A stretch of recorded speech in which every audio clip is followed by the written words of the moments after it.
R এই মুহূৰ্তে আহি পৰিছে এখন বাকী ৰাজ্যখনে কেৱল বিগ ব্ৰেকিং নিউজ আৰু এই ধৰণৰ খবৰ চাবলৈ চেনেলটো ছাবস্ক্ৰাইব কৰি ল'ব। এতিয়াৰে পৰা পান কাৰ্ড, ভোটাৰ কাৰ্ড বা NRC থাকিলে কোনো লোক ভাৰতীয় নাগৰিক হ'ব নোৱাৰে। প্ৰয়োজন হ'ব সঠিক বংশ বৃক্ষৰ তথ্য।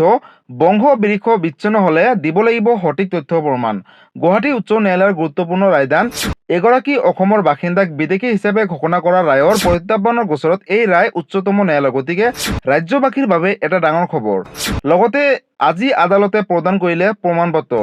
এতিয়াৰে পৰা আইনীভাৱে জুবিন গাৰ্গৰ বেংক একাউণ্ট আৰু সম্পত্তিৰ উত্তৰাধিকাৰী হ'ল গৰিমা শইকীয়া গাৰ। ৩০ বছৰ সাংস্কৃতিক ক্ষেত্ৰখনত কাম কৰাৰ পাছত জুবিনৰ 4টা বেংক একাউণ্টত আছে মাত্ৰ 9,63,780 টকা। জুবিন গাৰ্গৰ মিউজিক LLPৰ শ্বেয়াৰ আছে 60%, লগতে পূৰ্বৰ মেনেজাৰ টাৰ্চেন মিট্টালৰ শ্বেয়াৰ আছে 25% আৰু সিদ্ধাৰ্থ শৰ্মাৰ শ্বেয়াৰ আছে 15%। মিউজিক LLPৰ অংশীদাৰ ধন পাবলৈ কিছু সময় লাগিব গৰিমা শইকীয়া গাৰ্গক বুলি ইতিমধ্যে উচ্চতম ন্যায়ালয়ে এই ৰায়দান কৰিছে ৰাজ্যবাসীৰ বাবে। লগতে অৰুণোদয় আঁচনিক লৈ এটা ডাঙৰ ঘোষণা যে অৰুণোদয় আঁচনি নোপোৱা বা নাম কৰ্তন হোৱা মহিলাসকলৰ বাবে আহি গ'ল এটা ভাল খবৰ। অৰুণোদয় আঁচনি 3.0ত অন্তৰ্ভুক্ত হ'ব 37 লাখ হিতাধিকাৰী। গতিকে ৰাজ্যৰ লাখ লাখ দুখীয়া, দৰিদ্ৰ আৰু মধ্যবিত্ত পৰিয়ালৰ বাবে এটা অত্যন্ত সুখবৰ, কিয়নো যদি আপোনালোকৰ নাম অৰুণোদয় আঁচনি 3.0ৰ পৰা কৰ্তন কৰিছে বা অৰুণোদয় আঁচনি 2.0ৰ পৰা কৰ্তন কৰিছে, তেনেহ'লে চিন্তাৰ কোনো প্ৰয়োজন নাই, কিয়নো অৰুণোদয় আঁচনি 3.0ত নতুনকৈ 37 লাখ মহিলাক অন্তৰ্ভুক্ত কৰিব বুলি ইতিমধ্যে অসমৰ মাননীয় মুখ্যমন্ত্ৰী ডক্টৰ হিমন্ত বিশ্ব শৰ্মাই ঘোষণা কৰিছে। গতিকে যদি আপুনি অৰুণোদয় আঁচনি ধন পোৱা নাই, তেনেহ'লে চিন্তাৰ কোনো কাৰণ নাই। আগষ্ট মাহৰ পৰাই চৰকাৰে যিসকল দুখীয়া, দৰিদ্ৰ আৰু মধ্যবিত্ত যোগ্য পৰিয়াল অৰুণোদয় আঁচনিৰ পৰা বঞ্চিত হৈ আছে, তেওঁলোকে আগষ্ট মাহৰ পৰা চৰকাৰে নতুনকৈ ফৰ্ম বিতৰণ কৰিব আৰু তেওঁলোকে যদি আবেদন কৰে যোগ্য হয়, নিশ্চয় তেওঁলোকক অন্তৰ্ভুক্ত কৰিব অৰুণোদয় আঁচনি 3.0ত। আৰু প্ৰতি মাহে 10 তাৰিখে 1,250 টকাৰ পৰিৱৰ্তে 3,000 টকা পৰ্যন্ত লাভ কৰিব পাৰে। আৰু এই টকাটো আহিবলৈ কামত চৰকাৰে কিমান টকালৈকে বৃদ্ধি কৰে, সবিশেষ তথ্যসমূহ আপডেট দিব। লগতে যদি আপুনি অযোগ্য হয় অৰুণোদয় আঁচনিৰ বাবে, তেনেহ'লে আপোনালোকৰ নামসমূহ কৰ্তন কৰিব। গতিকে ৰাজ্যৰ লাখ লাখ দুখীয়া, দৰিদ্ৰ আৰু মধ্যবিত্ত পৰিয়ালৰ বাবে সুখবৰ। লগতে ভাৰত জাপানৰ মাজত গুৰুত্বপূৰ্ণ চুক্তি স্বাক্ষৰ আলোচনা।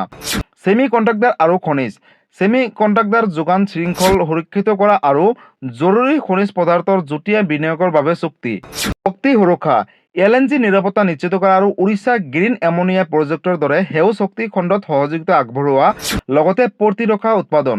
ভাৰততে মগামী কেলাছ যুদ্ধ জাহাজ আৰু ড্ৰোন যুটীয়াভাৱে উৎপাদন কৰাৰ বিষয়ত আলোচনা কৰিছে।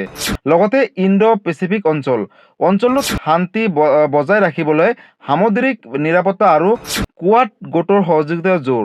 লগতে ডিজিটেল আৰু ঔষধ, কৃত্ৰিম বুদ্ধিমত্তা অৰ্থাৎ AI খণ্ডত যুটীয়া গৱেষণা আৰু ঔষধ উৎপাদনৰ যোগানৰ শৃংখল মজবুত কৰা চুক্তি।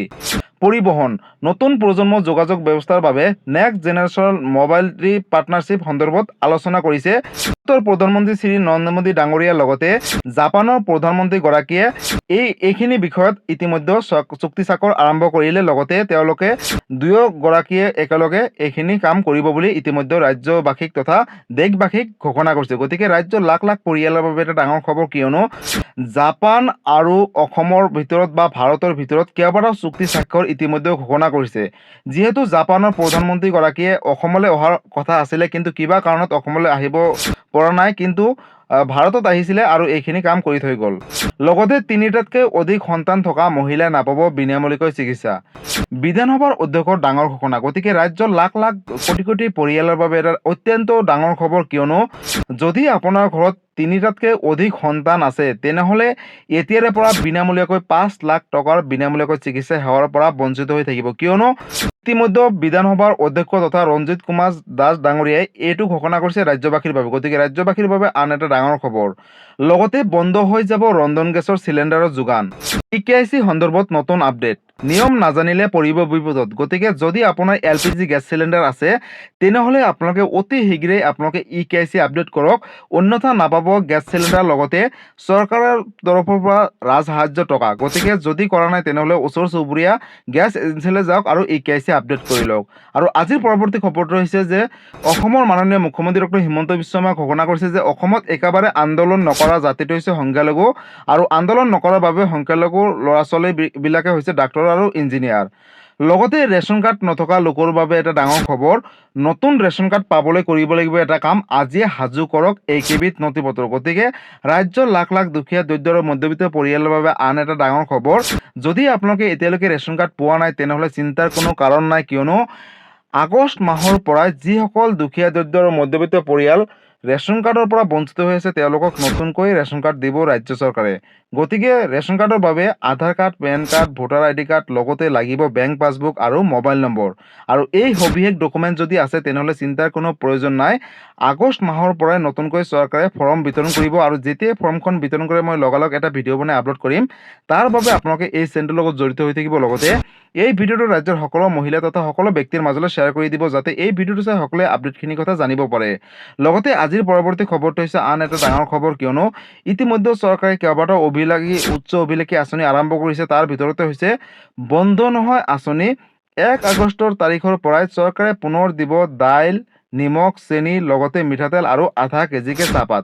গতিকে ৰাজ্যৰ দুখীয়া দৰিদ্ৰ আৰু মধ্যবিত্ত পৰিয়ালৰ বাবে এটা অত্যন্ত সুখবৰ, কিয়নো যদি আপোনালোকে ভাবিছে যে চৰকাৰে এইখিনি সামগ্ৰী নিদিব তেনেহ'লে আপোনালোকে ভুল বুজিছে, কিয়নো ইতিমধ্যে অসমৰ মাননীয় মুখ্যমন্ত্ৰী ডক্টৰ হিমন্ত বিশ্ব শৰ্মাই ঘোষণা কৰিছে যে অহা 1 আগষ্ট তাৰিখৰ পৰাই ৰাজ্যৰ দুখীয়া দৰিদ্ৰ আৰু মধ্যবিত্ত পৰিয়ালে ৰেচন কাৰ্ডৰ জৰিয়তে বজাৰতকৈ অতি কম দামতে দাইল, চেনি, নিমখ, লগতে যোৱা নিৰ্বাচনৰ সময়ত প্ৰতিশ্ৰুতি দিছিলে যে 1 লিটাৰকৈ মিঠাতেল আৰু আধা কেজিকে চাহপাত দিয়াৰ কথা, কিন্তু এইখিনি সামগ্ৰী লাভ কৰিবহে 1 আগষ্ট তাৰিখৰ পৰাই, আৰু তাৰ আগলৈকে বিনামূলীয়াকৈ চাউল লাভ কৰি থাকিব বুলি ইতিমধ্যে অসমৰ মাননীয় মুখ্যমন্ত্ৰী ডক্টৰ হিমন্ত বিশ্ব শৰ্মাই ৰাজ্যবাসীৰ বাবে ঘোষণা কৰিছে। গতিকে ৰাজ্যৰ লাখ লাখ দুখীয়া দৰিদ্ৰ আৰু মধ্যবিত্ত পৰিয়ালৰ বাবে এটা অত্যন্ত সুখবৰ, কিয়নো যদি আপোনাৰ ঘৰত ৰেচন কাৰ্ড নাই তেনেহ'লেও চিন্তা কৰিব নালাগে, বা যদি আপুনি অৰুণোদয় আঁচনিৰ পৰা বঞ্চিত হৈ আছে তথাপিও চিন্তা কৰিব নালাগে, কিয়নো আহিবলগীয়া সময়ত কিন্তু চৰকাৰে অৰ্থাৎ আগষ্ট মাহৰ পৰাই চৰকাৰে নতুনকৈ অৰুণোদয় আঁচনিৰ পৰা আৰম্ভ কৰি ৰেচন কাৰ্ডৰ ফৰ্ম বিতৰণ কৰিব। লগতে 18 বছৰৰ ওপৰৰ লোকৰ বাবে বন্ধ হ'ব আধাৰ কাৰ্ড। আধাৰ কাৰ্ড বনোৱাৰ বাবে বান্ধি দিয়া হ'ল সময়সীমা। কেবিনেট বৈঠকৰ পাছতে অসমৰ মাননীয় মুখ্যমন্ত্ৰী ডক্টৰ হিমন্ত বিশ্ব শৰ্মাই ডাঙৰ ঘোষণা কৰিছে। গতিকে ৰাজ্যৰ লাখ লাখ দুখীয়া দৰিদ্ৰ আৰু মধ্যবিত্ত পৰিয়ালৰ বাবে আন এটা জৰুৰী খবৰ, কিয়নো যদি 18 বছৰৰ তলৰ হয় আপুনি তেনেহ'লে অতি সহজতে লাভ কৰিব, অনলাইনৰ মাধ্যমত আধাৰ কাৰ্ড আবেদন কৰিলে লাভ কৰিব।